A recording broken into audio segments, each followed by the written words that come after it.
पर संशय का निवारण नहीं हो सकता।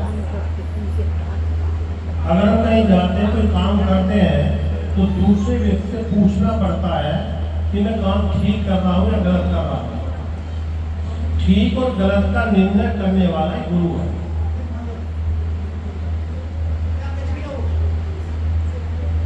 यहाँ पर मृत्यु लोक में 3 तरह की सृष्टि है और चौथी जो सृष्टि है वो मुक्त है। पहली सृष्टि है जीव सृष्टि, दूसरी है देव सृष्टि, तीसरी है ब्रह्म सृष्टि, तो जो चौथी है पार ब्रह्म माने ब्रह्म से परे की जो सृष्टि है। मृत्यु में जीव सृष्टि की तादाद सबसे ज्यादा है, उससे कम है देव सृष्टि, और देव सृष्टि से कम है ब्रह्म सृष्टि, और ब्रह्म सृष्टि से कम है पार ब्रह्म सृष्टि। ये कोई नई जगह तो है नहीं हमारे लिए, यहाँ पर बहुत दिन रहे हैं।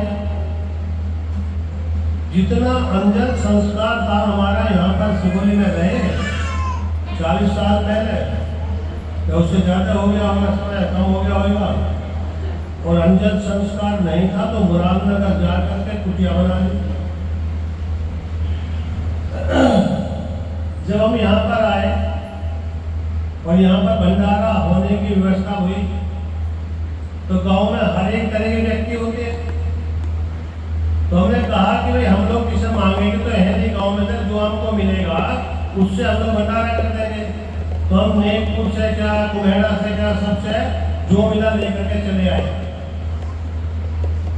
रात के 3 बजे थे, तो कह रहे कि हमने कहा कि भंडारी करेंगे, भंडारा नहीं करेंगे। तो हरनाम दास जी 3 बजे हमारे पास आए, बड़े लंबे तरंगे सफेद कपड़ों पर है, और हम अंदर बैठे हुए थे। तो कह रहे थे कि ये भंडारी नहीं, भंडारा होएगा, और ये भंडारा कभी रुकेगा भी नहीं जो तुम करके जाओगे,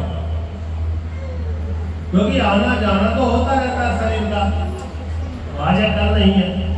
तो समय मेरे को अभी ऐसा याद आता है जैसे कल की बात हो। या रहते रहे, व्यवस्था खराब होती रही, सुल्फे भांग वाले पहुंच गए, तो मैंने पहले ही कह दिया था कि जितने सुल्फे भांग वाला आएंगे तो हम झोला खा के चल देंगे। अब जब यहाँ पर व्यवस्था देख करके बागी हुई, तो 2-4 व्यक्ति मेरे पास आए, कहने लगे कि महाराज जी अगर हमारे झगड़ा लड़ाई होने लगा तो तुम क्या करोगे? मैं कहने लगा मैं रात को झोला खा कर चला जाऊंगा, मैं क्यों लड़ूंगा तुम्हारे बीच में? मेरा क्या मतलब है, महात्मा हूँ, यहाँ से रहूंगा और कहीं रहूंगा। और पार्टी पार्टी जो है करना महात्माओं का काम थोड़ी है, तो संसार वालों का काम है। हम तो जो विरोध में है उनको भी राम का नाम लिवाएंगे, और जो हमारे अनुकूल है उनको भी राम का नाम लिवाएंगे। हम लोग राम नाम बांटना है, ना कि लड़ाई करना। तो इसी प्रकार के संत जो आते हैं इस संसार में, वो राम नाम का रस पिलाने आते हैं, परमात्मा के रास्ते पर लगाने के लिए आते हैं, क्योंकि परमात्मा के रास्ते पर हटाने वाले बहुत हैं और लगाने वाले केवल संत हैं। संत ना होते जगत में मर्त जन्म का संसार। तो 3 तरह जो सृष्टि है जो महापुरुष बताते हैं। जीव सृष्टि क्या है? जीव सृष्टि ये है कि हम किसी की बात नहीं मानेंगे, केवल जो हमारे मन में आएगा वो करेंगे।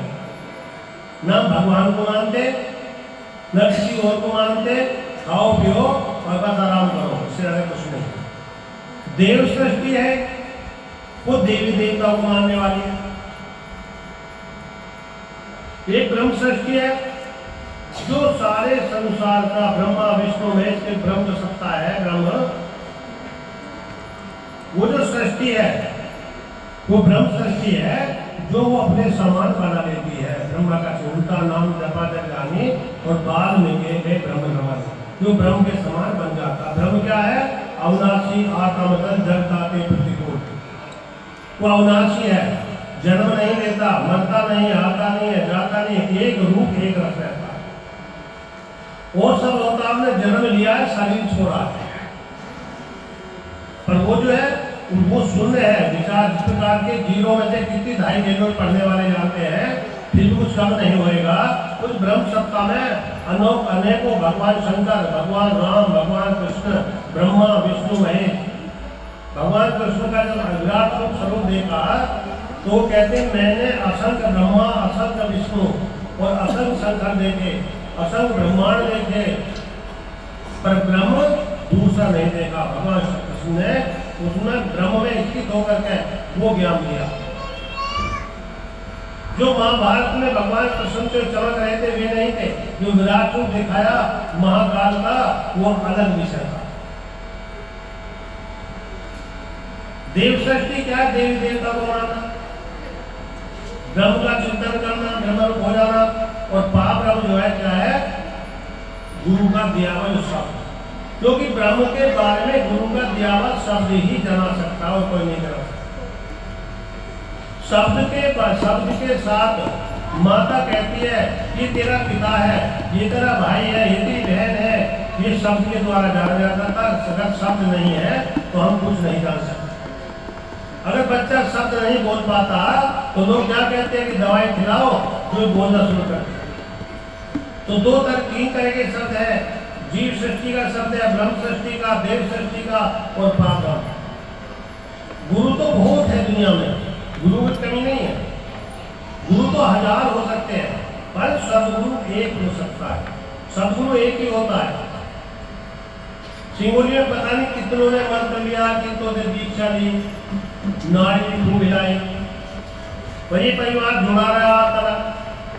जुड़े रहने से आपको सत्संग मिल रहा है। अगर नहीं जुड़ा रहता तो कहां से सत्संग मिलता आप लोगों को? जुड़ना बहुत जरूरी है और मंत्र लेना बहुत आसान है, उसमें जुड़े रहना बड़ा कठिन है।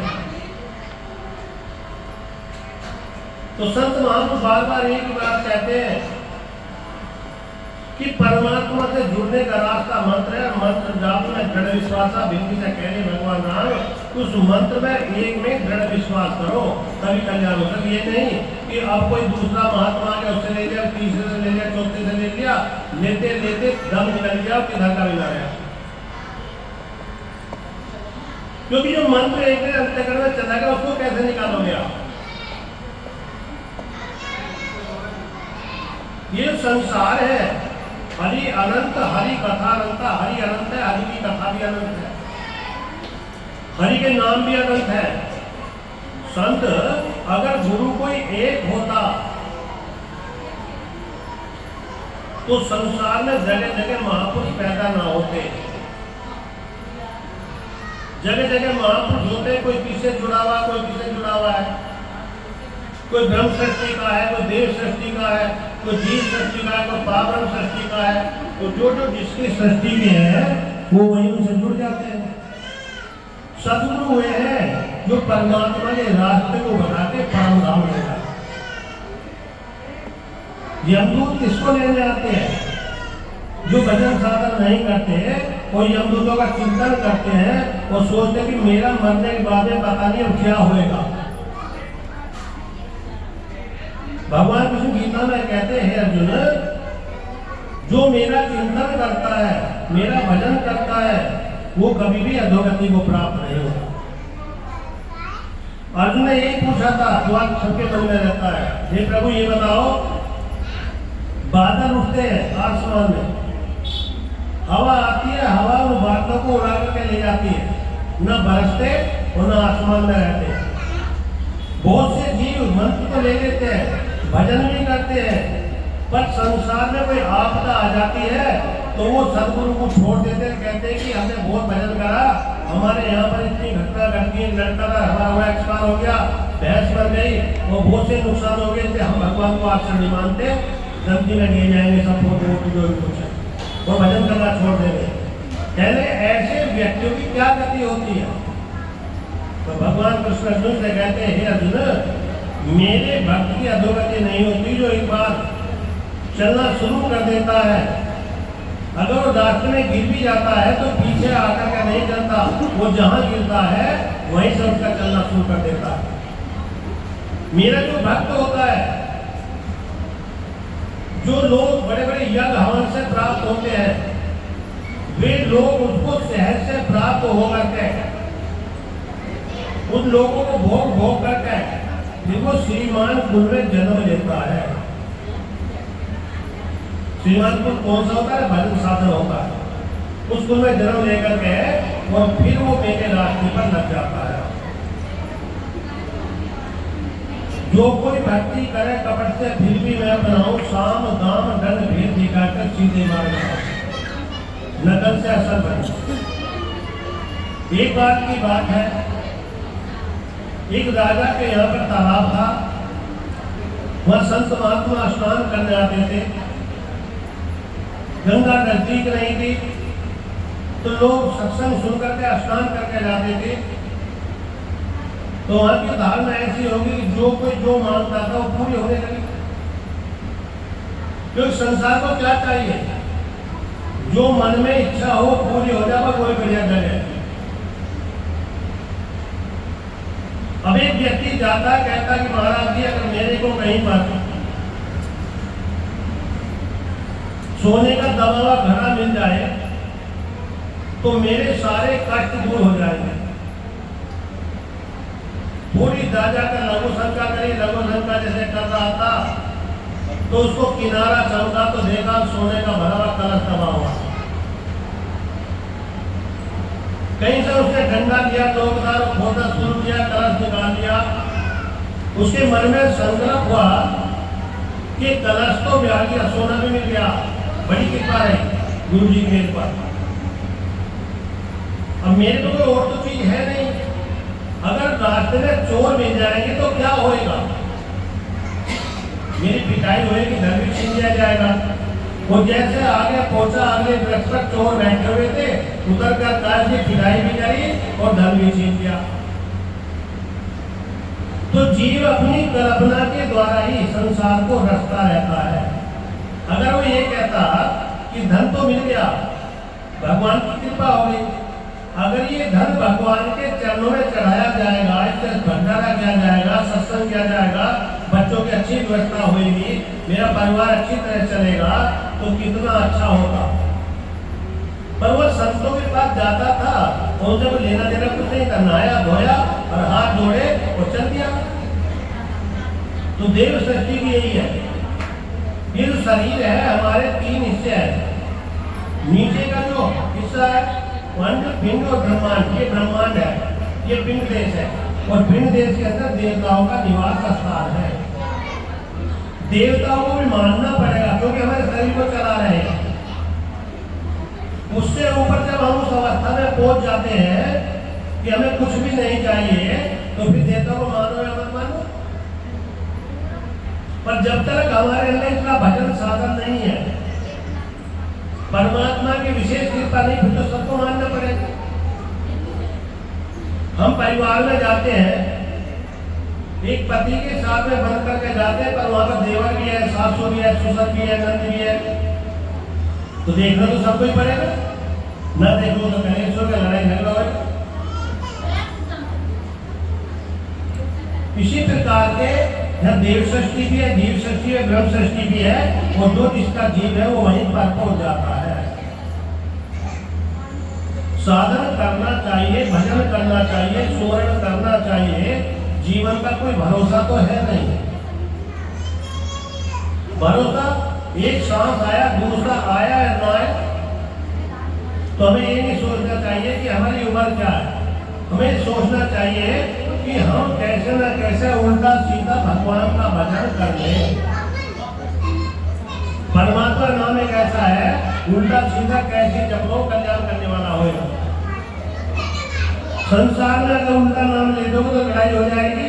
और परमात्मा कैसा है? नारद जी ने मंत्र दे दिया किसी को कि तू ओम ओम जपेगा, अनपढ़ व्यक्ति है, किसान वैसे है, तो लंबा मंत्र क्या करेगा? तो उन्होंने ओम शब्द दे दिया और कहा माया बड़ी विचित्र है, माया से बचकर रहना भूलो मत। और वो ओम ओम करने लगा। उधर कटाई का समय आ गया, तो कटाई करने पहुंच गया और ओम ओम शब्द का उच्चारण करने लगा, जप करने लगा। तो उसको भोजन पहुंचा, भोजन करने के बाद में वो भूल गया और वो ओम ओम शब्द हो गया ओम। और जब ओम ओम शब्द ले रहा है तो भगवान शंकर और पार्वती निकले जा रहे हो, कह रहे हैं कि महाराज ये किसान क्या कह रहे हैं, आप फसल काटता हो। बोले कि मेरा भक्त है, ये मेरा भजन कर रहा है। बोले बहुत से नाम सुने पर ये नाम तो हमने सुना ही नहीं कभी। तुम झूठ बोलते हो, भजन नहीं कर रहा। बोले और इसको कोई बीमारी है, हाय हाय करने बजाय वो कर रहा। पार्वती ने कहा मैं परीक्षा लेने जाता।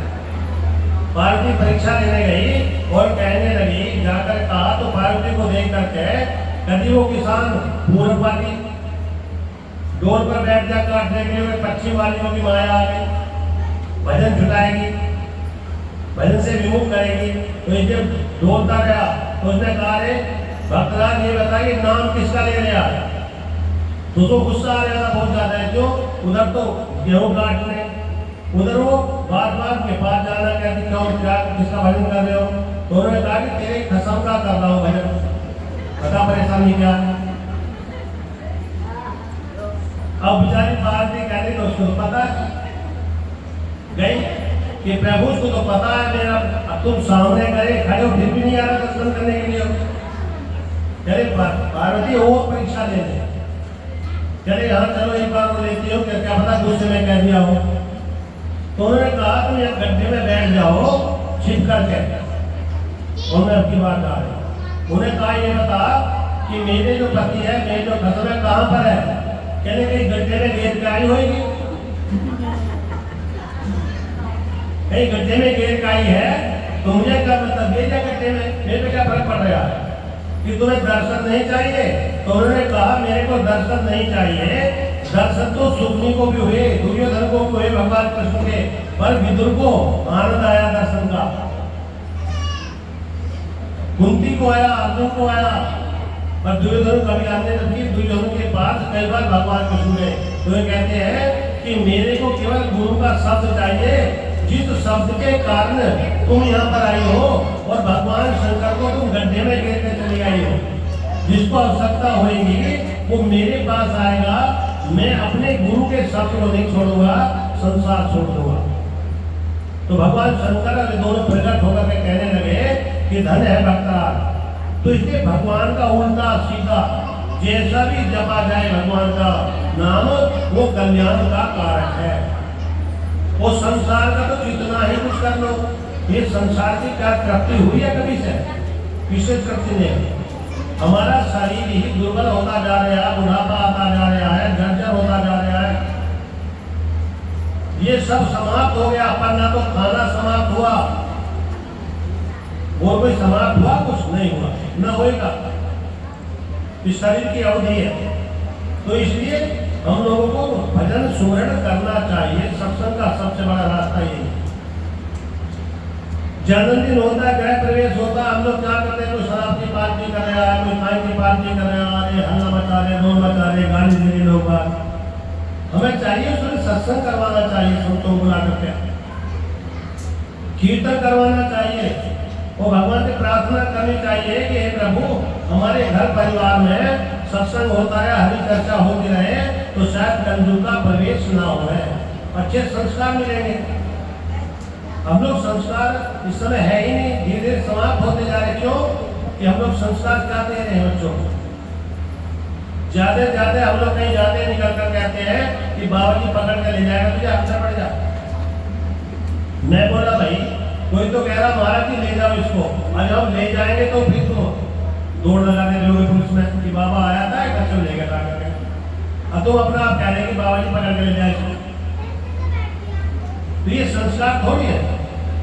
संस्कार ये है कि महाराज जी जा रहे हैं तो बड़ा आदमी जा रहा है, उनके चरण छुओ, जिनको प्रणाम करो, हाथ जोड़ कर झुक करके, उनका आशीर्वाद मिलेगा। ये संस्कार देने चाहिए। अगर तुम किसी के दूसरे के चरण पकड़वाओगे तो शायद कल को बच्चे तुम्हारे भी चरण पकड़े, और जब तुम उनको अलग शिक्षा दोगे, दूसरों गाली देना सिखाओगे, तो शायद तुम्हें भी गाली देना। तो इसके संस्कार, बिना संस्कार सुधारे रास्ता नहीं चलेगा। आगे आने वाला समय बड़ा विचित्र होता जा रहा है, क्योंकि सब झोपड़ी पड़ी थी, जब आपस में प्रेम का आना जाता बोलचाल थी, और अब क्या है, महल बन गए, बड़ी बड़ी 2-2 मंजिल बन गई, पर क्या हो गया, प्रेम खत्म हो गया। भाई भाई भाई को देखने को तैयार नहीं है। और जब किसी जाति का भी छप्पर अगर उठने लगा तो एक जमींदार भी निकल के जा रहा है, वो जमींदार भी छप्पर में हाथ लगा देगा। छप्पर हुआ तो सत्संग बहुत जरूरी है, परमात्मा का भजन बहुत जरूरी है। कबीरा तेरी कोठी घर कटन के बाद और अपनी करनी वो भया तुमको बेवदा। कोई तुम्हारे पड़ोस में है, बुरा व्यक्ति है, ज्यादा विचार मत करो उसका। क्यों? उसका चिंतन करके तुम अधोगति में चले जाओगे। तुम केवल अपनी करनी सुधारो। कबीर साहब जी कहते हैं कि मच्छी पकड़ने वाले थे, कबीर साहब जी बोलने लगे कि मेरे पास में गला काट रहे हैं, मच्छियों का पकड़ोगा तो कैसे करें? तो भगवान की ऐसे आवाज आई कि हे कबीर तू क्यों परेशान है? ये अपनी करनी अपना करेंगे तो अपनी करनी सुधार, दूसरे के चक्कर में समय बर्बाद मत कर। तो इसे कोई क्या कह रहा है, क्या सुना, उसके चक्कर में ना पड़ करके हम लोगों को भजन करना चाहिए। यही कल्याण का रास्ता है। सत्संग का लाभ, सत्संग का प्रभाव जब भी समझो जब हम भगवान का भजन करने लगे हैं। तो ये छोटा सा भजन गा करके सबको भूख में लगनी होगी। बोलिए सत्य भगवान की जय।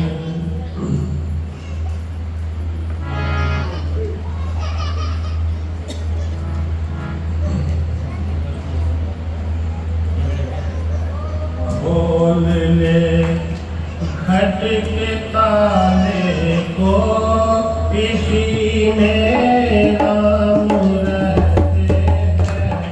बोल ले खट के ताले को इसी में राम रहते हैं। बोल ले तन के ताले को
9 महीने में भगवान ने ये मंदिर का निर्माण किया, हमारे सरस्वती मंदिर का।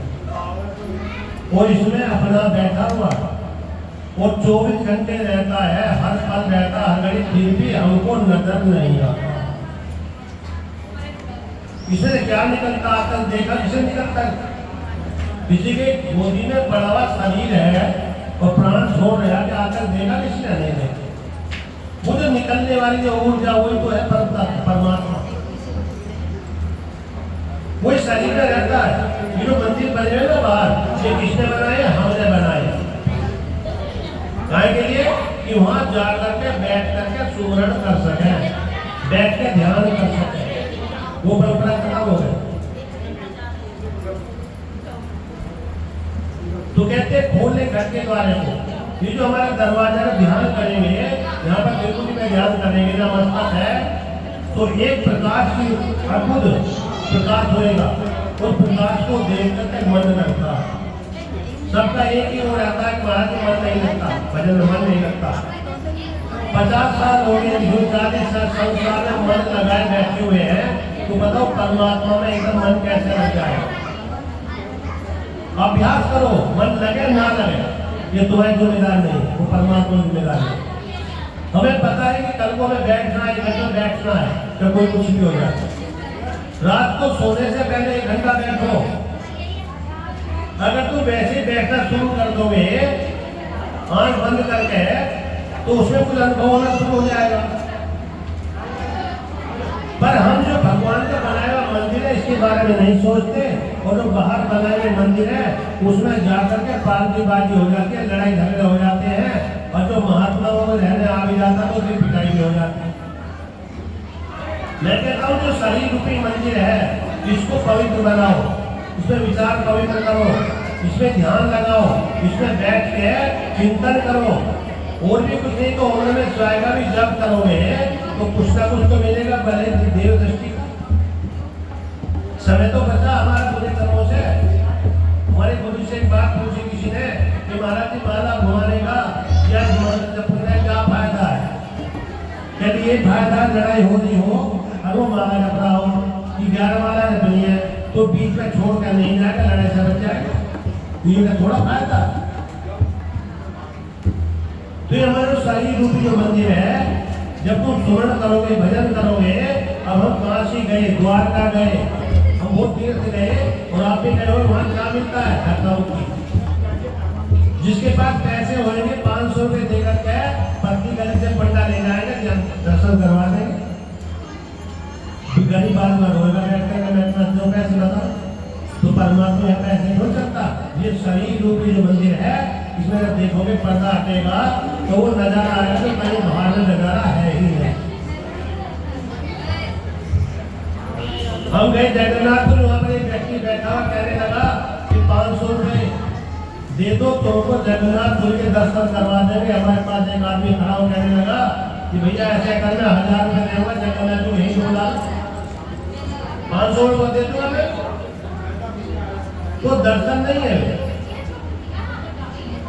मैं कहता हूं अगर कहीं जाना भी पड़ जाए वृंदावन तो दूर से प्रणाम करो, तुम्हारे पास प्रसाद हो तो प्रेम से श्रद्धा से कहो हे प्रभु आकर के भोग लगाओ, इसको प्रसाद बनाओ, तो वो प्रसाद बन जाएगा। पर भीड़ में तुम जा रहे हो तो वहां जाकर वो घटना घट जाती है तो बहुत परेशानी होती है। सीधे वृंदावन में कभी किसी को जाना मिल जाए तो वहां जाकर केवल डिब्बा खोल करके अपना दोस्त है कर जाओ कि हे प्रभु भोग लगाओ, और भोग लगाने के बाद प्रसाद बनाओ, तो प्रसाद समझ लेना भाई ये रास्ता उत्तम है। तो इसलिए आगे कुछ समय मिलेगा, कोई और सत्संग करवाएगा, शिवोली में मिलेगा परमात्मा का प्यारा, तो कल्याण का रास्ता खुलेगा। वाणी को विराम देकर के आरती करो। बोल जयकारा